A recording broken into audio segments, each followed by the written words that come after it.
Hey there. Do you struggle with chronic fatigue or some other life-robbing health condition? Are you wondering how you can up-level your immunity to better protect yourself against stealth pathogens such as the current threat that we're all facing with COVID-19? Are you seeking better energy levels, improved hormonal regulation, greater brain function, and more stable moods? Or perhaps seeking to better help your clients achieve these things? Are you aware of the mind-body connection and how subconscious programming can serve as both a health and life-blocking factor, but you're not quite sure how to best tap into this aspect of healing? If you answered yes to any of the above questions, then you are in the right place. Welcome to this week's video blog entitled Mindset, Mitochondria, and Immunity, where I discuss the dynamic interplay between our mental and emotional states of being, mitochondrial health, and immunity, as well as share 10 practical tips and strategies for cultivating a mindset for healing and personal success. I'm Jennifer Ellis-Schuetz of Empowered Health, which is a private functional health and transformational coaching practice, as well as Wellness Code Academy, where I offer online courses and training programs for both clients and health and wellness professionals. Be sure to subscribe to this channel so you don't miss a week's featured video, as well as to my email list to receive your free action guide, which is 10 tips for increasing energy and brain function in 10 minutes a day or less. Also, for those of you who are health and wellness practitioners, stay tuned for my upcoming free giveaway, which is going to be filled with tips and strategies for improving client outcomes and taking your wellness business to the next level and beyond. So in the previous videos within this series on mitochondrial health, I discussed how our mitochondria are environmental sensors that scan our environments both inside and outside of our body for threats and stressors. When they detect a threat or stressor, they shift from energy producing mode into defense mode, which is also known as cell danger response mode, or for short, CDR mode. In CDR mode, all regenerative functions slow down or go completely offline, leaving us feeling fatigued, frazzled, foggy, and physically, mentally, and emotionally fragile. In the short term, CDR mode is a necessary and life-saving function, such as with an acute case of pneumonia or some other acute illness. A chronically engaged CDR mode, however, is a primary underpinning for chronic inflammatory conditions such as, but not limited to, chronic fatigue syndrome, fibromyalgia, chronic inflammatory response syndrome, autoimmunity, neurodegenerative conditions, and more. And at the top of the list of the most influential inputs upon our mitochondria and our genes, for that matter, aside from diet, lifestyle habits, toxins, chronic infections, and our environments, is our mindset. Yep, a destructive mindset, which is very common for those suffering from chronic health and life challenges, can be equally deleterious to mitochondrial health and genetic expression as all the other stressors that I've mentioned in this video series thus far. And here's how. So to begin this discussion, it's first important to have a working definition of mindset, which I believe to be as follows. Mindset: the beliefs, attitudes, and thoughts one embraces about themselves, their circumstances, and the world, and how these perspectives influence how we respond to the events in our lives, especially amidst challenging times. How we think consistently greatly influences how we feel mentally and emotionally. Our mental and emotional states play a pivotal role in creating the climate of the inner terrain of our bodies, and this inner terrain is a determining factor in cellular function and thus genetic expression. Mindset is likely the greatest determinant of one's resilience, ability to overcome hardship, and create personal success. And what makes cultivating a supportive mindset so challenging is that how we think and behave and the belief systems that we align with are largely determined by subconscious programming. Subconscious programming happens as a result of our upbringing and past experiences. And as Carl Jung, world-renowned psychologist, so eloquently explained during his time, until you make the unconscious conscious, it will direct your life and you will call it fate. This subconscious programming plays a pivotal role in directing our physiology for the better or the worse. This said, I'm going to ask you to ponder 5 questions, and it may even be helpful for you to do some journaling around them when you have the time. So here goes. Number 1, what are some of the most pervasive, destructive mind stories that you recognize yourself engaging with on a regular basis? Number 2, what percentage of the time would you say you engage with these mind stories? Number 3, how do these destructive mind stories show up in your life? What do they cause you to do or prevent you from doing? Number 4, what do you notice in your body when these destructive mind stories creep in? As I stated previously, it's important to remember that most of our destructive mind stories run in the background, deep within our subconscious minds and outside of our conscious awareness. For this reason, it is common to not be aware of the impact our thoughts have on our physiology unless we focus our conscious attention on them. And the last question, number 5, what percentage of the time, on average, would you say your clients, if you're a health and wellness professional, engage with destructive mind stories? And what do you notice to be some of the most common ones? Next, it's important to know a few things about basic neuroscience and the mind-body connection. First up is that the body does not know the difference between a thought and a real-life experience. Because of this, whether we imagine being chased by a hungry, vicious lion, or we continue to live in what-if-ville and worry the worst-case scenarios will happen, or if danger and chaos are truly happening in real life, the brain, body, and nervous system do not know the difference, and thus will sound the alarms and initiate the stress response in all instances. If this goes on consistently, the stress response becomes chronic, which is very much like walking around hooked up to an IV drip of stress hormones. And our mitochondria will respond appropriately by turning on the cell danger response switch. And the chronic stress response becomes even more pronounced if we have both going on. In other words, we do have chaos and danger in our life, but then we amplify it and reduce our ability to overcome it by also engaging in destructive thinking patterns. Next is that in terms of the power of mindset to influence our physiology, the field of epigenetics has shown us that the beliefs we embrace and the thoughts we choose to engage with and accept as truths can literally change our biology, cellular function, neural circuitry, chemistry, physiology, hormones, and gene expression for better or worse. Next comes the fact that we have 5 times the neural networks for stressful, fear-based thinking than we do for wise mind, rational, and accurate thinking. Because of this, negative experiences stick to us like Velcro, and therefore it takes 5 times the number of positive experienced and joy-based thoughts to override the impact of just one negative thought or experience. Next is the fact that the stress center of our brain, which is known as our limbic brain, and our prefrontal cortex, which is the area of our brain that is home to higher level thinking skills and our ability to be the best versions of ourselves, are in an inverse relationship. This means that when one is engaged, the other is not. And so, if you're continually stressed out to the max and engaging in stressful fear-based thoughts such as, oh, my life is horrible, this is so unfair, things will never improve for me, and so on, or emotional states such as fear, despair, and resentment, you do not have much, if any, optimal access to skills such as problem solving, learning, creativity, a sense of humor, empathy, and much more.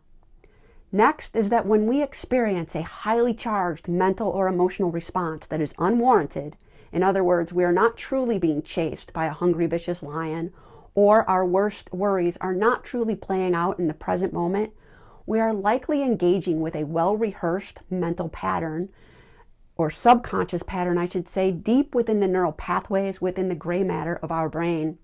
And the more we exercise these neural pathways, the more they become neural networks, leading to belief systems that are very hard to break, and thus the script that our nervous system reads from, especially during stressful times. Next comes the question of What does a chronically engaged stress response, which is also known as stress maladaptation or a limbic system trauma loop, look like over time?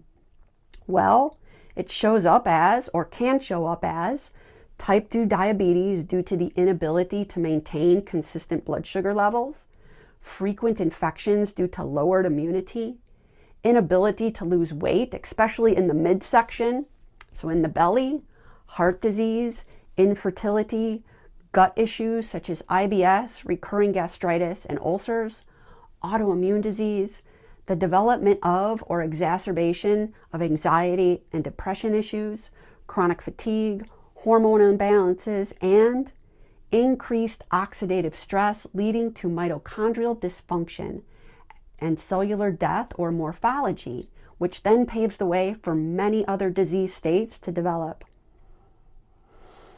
After this comes the fact that if we focus our attention on renegotiating a new relationship with current stressful thoughts or past painful memories, we positively change the structure of our gray matter in our brain and downregulate our stress response. In other words, the brain and mind are not fixed. They are extremely neuroplastic and can be rewired to support the creation of completely new realities. And just as we once believed that we had no control over our genetic expression, it was once believed that the brain, and thus our minds, could not be changed. I would bet that the notion that the mind is fixed gave rise to the popular expressions such as, "You can't teach an old dog new tricks."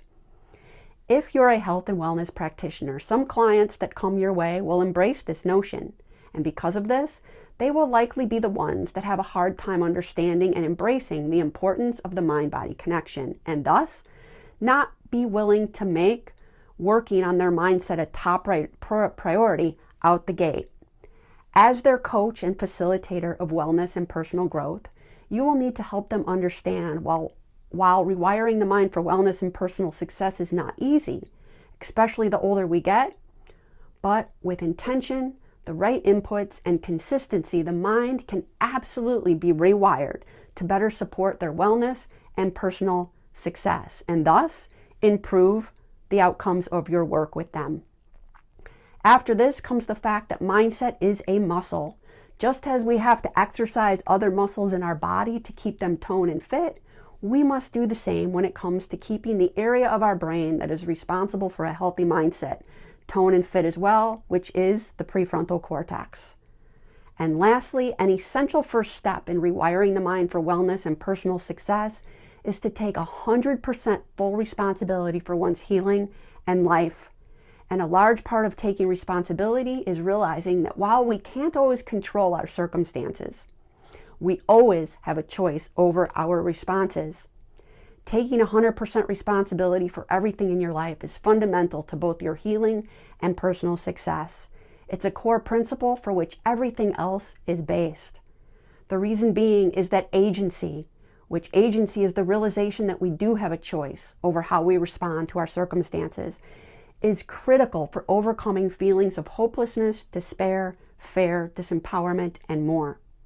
Looking for solutions to our problems outside of ourselves often distracts us from addressing core health and life-blocking factors. It's much more effective to look inside of ourselves without self-judgment or self-blame to see the role that we play in creating our experiences through our thoughts, images, and behaviors. By looking inside of ourselves, we cultivate awareness. With awareness, we put ourselves in a position to make more educated and intentional choices. This is essential for moving out of victimhood and blame and into a state of personal empowerment. Healing and the creation of personal success in our lives only occur from a state of feeling self-empowered. I did not truly understand the concept of taking responsibility for my healing and personal success in life and the importance of agency until I read Viktor Frankl's book, Man's Search for Meaning. I read this book after being pretty much bedridden and deeply entrenched within victim mode, thinking for the better part of the year after a breakdown I had suffered in 2012, which is when I was forced to walk away from my teaching career to save my own life. At this time, I was very angry and resentful and would engage with numerous painful thoughts, such as, I've been handed a shitty deck of cards, the universe is against me, and I am doomed to be chronically ill forever. I would do this on a daily basis. After reading Victor's story of his experiences in a Nazi prison camp during World War II, losing his wife Tilly, his parents, and his brother to the gas chambers, and how he was able to not only survive, but become a support to other prison camp residents, and then go on to become a world-renowned psychologist specializing in trauma recovery, I was able to begin shifting my perspective on my own situation and realize, as Victor did, that I had a choice whether to continually see myself as a victim of my circumstances or begin shifting how I responded to them so I could eventually rise from the ashes and be an inspiration and support to others as he did. I chose the latter, of which my journey from that point up until now gave birth to the creation of my Empowered Health business and also the Wellness Code Practitioner Certification Program and Wellness Code Academy. And now, having presented all of this information to you, you're likely wondering, well, Jen, what can I do about all this? What are the first steps to take to begin reprogramming the mind and nervous system for wellness and personal success? Or maybe you're thinking, how can I begin helping my clients to do this, to better support my work with them? Well, while I'm not able to provide all of the steps needed and be as thorough as I'd like within a blog series, I will tell you that I go into serious detail on all this within the Wellness Code Practitioner Certification Program. In the meantime, however, the former high school teacher in me has a solid understanding of the fact that information and education without immediate action steps for implementation are not of much use. This said, here's a list of my top 10 tips and strategies for taking towards reprogramming one's mind for greater resilience, turning off the chronic cell danger response switch, and thus optimizing physical, mental, and emotional health. Number 1, which builds upon what I just explained about taking 100% responsibility, is to learn and implement the formula E plus R equals O, which I learned as part of my training with the Jack Canfield Success Principles Certification Program. In this formula, E equals event, R equals response, and O equals outcome. This formula is based upon the notion that every outcome you experience in life is the result of how you've responded to an earlier event or events in your life. So there are 3 responses, or the letter R's, that you do have control over. The first is your behavior, which includes all daily lifestyle habits and patterns.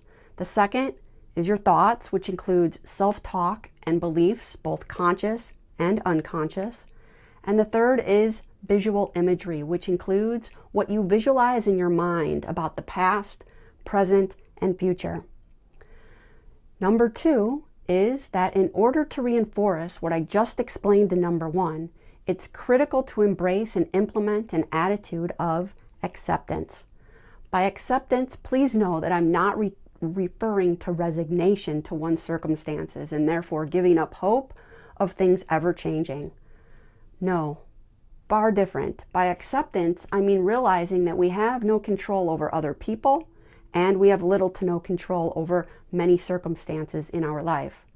Trying to control what's outside of our control is futile and drains us of energy that could be used on things that we can control. Furthermore, as Eckhart Tolle reminds us, stress is caused by being here but wanting to be there, or being in the present moment but wanting to be in the past or in the future. When we let go and accept ourselves for who and where we're at, as well as our circumstances for how they are right now, we create space and energy for new possibilities to emerge. And number 3, practice gratitude and look for and acknowledge the joys in each day and each situation, no matter how small. Make a point to list out as many things that you are grateful for and the joys that you experience each day, either in the morning or before going to bed. By doing so, we move out of a scarcity mindset and into one of abundance. which has been scientifically proven to decrease stress and support better immune function and overall health. Number 4, if you have not already done so, I encourage you to read the book, The 4 Agreements, and put into practice the 4 simple rules that the book teaches, which include: be impeccable with your word, don't take anything personally, don't make assumptions, and always do your best. This book is short, simple, and easy to read, and is filled with invaluable wisdom and guidance that we all need to be reminded of regularly in order to maintain a growth and healing mindset. In fact, this book is so awesome that it really should be required reading for all students prior to graduating high school, and something that we all keep on our nightstands for periodic review. Number 5, cultivate a healthy relationship with technology and social media.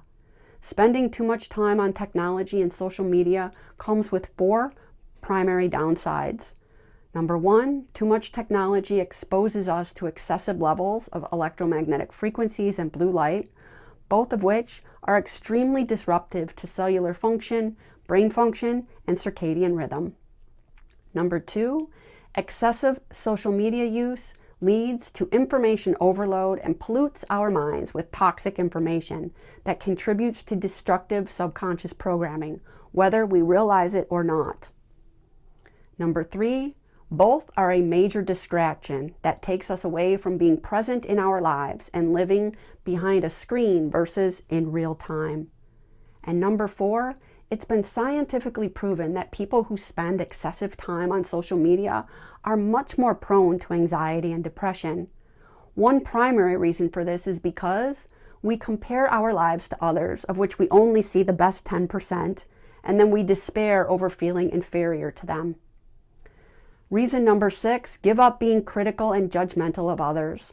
When we criticize ourselves and are quick to judge others, as I stated earlier in this video, it's most often because we're unhappy with ourselves and have unmet needs. It's always much easier and a great diversion to point out others' flaws versus looking at our own and making necessary shifts in our lives. If you find yourself doing this, it's time to pause, go inward, and ask yourself 2 important questions. What inside me is hurting, and what do I need most right now? Number 7, give up being a people pleaser. When it comes to people pleasing, if there are 100 people in a room, 99 of them like you, and 1 of them does not, chances are that you will spend your time and energy trying to understand why the 1 person does not like you, and then trying to please that person versus focusing on the other 99 that do. Now, this might be a slight exaggeration of the numbers, but you get what I'm trying to say here. The fact of the matter is that it drives the perfectionist people pleaser crazy when somebody does not like them or responds to them unfavorably. The reason for this is that the people pleaser often suffers from low self-esteem and seeks validation from others versus themselves. This is a big reason why perfectionist people pleasers are often such great employees and caretakers, because they continually say yes to everyone. They put others' needs before their own. They often do not voice their concerns out of fear of rocking the boat and pissing people off. And they tend to go above and beyond to have others like them, get praise, and prove their worthiness and capability. But the truth of this is that this is very draining to live this way. It's not sustainable, and it's the perfect recipe for resentment, burnout, and exhaustion. Number 8, let go of needing constant validation. Needing constant validation is also strongly linked to low self-esteem and lack of belief in oneself. If we continually look outside of ourselves for validation of our experiences, that we are capable and that we are enough, that the health challenges we suffer from are real, and the list goes on, we will never be satisfied. And from this space, we will continue to swim in a sea of self-doubt, which can lead to paralysis in the analysis, inaction, and never stepping out of our comfort zones because we fear failure and judgment from others. Number 9, implement a daily recharge ritual. Most of us that succumb to chronic health and life challenges have a long history of putting others' needs before our own and not taking care of ourselves adequately. I definitely did this. We all only have a certain amount of energy to expend each day, and if we continually burn through it without taking time to recharge our physical, mental, and emotional energy reserves each day, we will run into a deficit, burn ourselves out, and become vulnerable to illness. And in a burned out state, we are of no good to anybody in our lives. This said, the kindest thing that we can do for others is to first take care of ourselves so that we have the energy to show up in our lives the way we need to and be there for other people the way we need to be. It's important to know that the healthiest, most joy-filled, and most stable people in this world are those that make it a top priority to replenish their physical, mental, and emotional energy each day. And when it comes time to creating a daily ritual, I highly recommend that you include the following components as often as you can: movement or exercise, meditation, journaling, reading, prayer, a joy-based activity of your choosing. And lastly, number 10, be mindful of the information you consume and the people you associate with, either in real life or online. Keep in mind, we are all the average of the 5 people we spend the most time with, once again, whether in person or online, as well as the information we choose to read, watch, listen to, and discuss. Misery loves company, and consuming information that does not support our best self will only serve to fuel mental patterns and belief systems that keep us stuck in ruts. In light of this, in order to cultivate a mindset for healing and personal success, it's critical to associate with people and consume information that inspire us to be the best and healthiest versions of ourselves. If your current situation does not allow you to be around others, then consider turning to books as companions. Some of the greatest inspiration and support during my darkest days came from books. In closing, I am 100% confident that if you take to heart what I presented in this video and begin taking steps each day to put into practice the tips I shared with you, that you will create an optimal environment for your mitochondria to spend more time in energy-producing mode than in defense mode, and in doing so, you will set your health and your life on a whole new trajectory. And that's a wrap for this week's video blog. Thank you so much for watching. If you're interested in personalized coaching services, you can connect with me at www.empoweredtoheal.com. Or if you're a health and wellness professional seeking to improve client outcomes and up-level your coaching skills, as well as take your business to the next level, be sure to check out my flagship certification program, The Wellness Code, at www.empoweredtoheal.com/wellness code. Until next time, all my best to you.